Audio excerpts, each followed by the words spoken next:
acne in perimenopause and menopause. Like, what is going on there? So in a small percentage of women, we will see that women start breaking out in acne and having enlarged pores in perimenopause.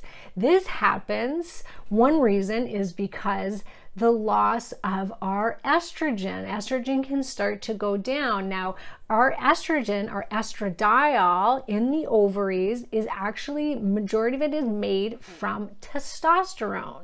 So your ovaries make testosterone, and then it's called aromatization. It aromatizes and converts into estradiol, and that's where we get our estrogen from. In perimenopause, that aromatization stops working as well. And so the brain starts to get the signal that estrogen's going down. So it tells your ovaries, make more testosterone so that it'll convert into estradiol. But if that conversion's not working very well, you can get an overload of androgens, of the testosterone. And some women will convert that testosterone into dihydrotestosterone. And both dihydrotestosterone and even DHEA, another androgen, can increase oil production on your face, as well as increase acne and make your skin oily and even have like whiskers. And so, and for some women, losing their head hair even.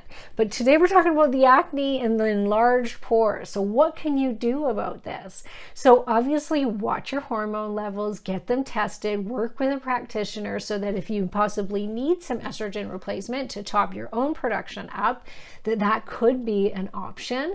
The other thing is to use topical estradiol and estriol on the face. Now there's a great study that was done that showed that women that use estradiol and estriol on the face had a massive reduction from 60 to 100% in pore size, shrinkage.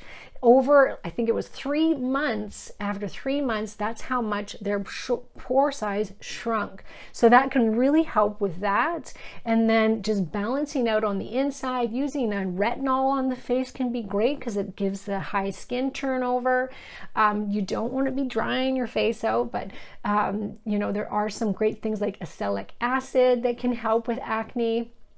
And then removing inflammatory foods out of the diet, things like dairy can be a trigger for some people. Caffeine, chocolate can be triggers. And even if they didn't trigger you before, because you're more sensitive right now to the acne, you still want to put those things in place because it will help to reduce the inflammation in the body and then therefore can help with the acne. So there's some tips for you. You can also take things like phytoestrogens if you're not wanting to try HRT. So things like black cohosh, sage are some of my favorites, Dong Quai, Shatavari.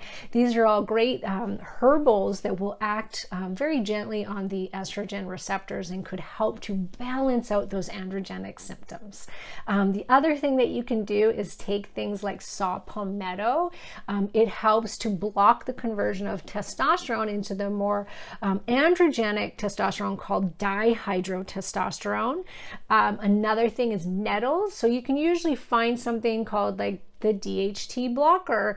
There's one that my good friend Dr. Amy Horniman has in her shop called DHT Fixer. So something like that can be very helpful in blocking that pathway so that you don't get quite as oily of a skin or be converting to that dihydrotestosterone, which can cause the acne and the hair loss. And so those are my favorite herbals to use if you're suffering with perimenopausal acne.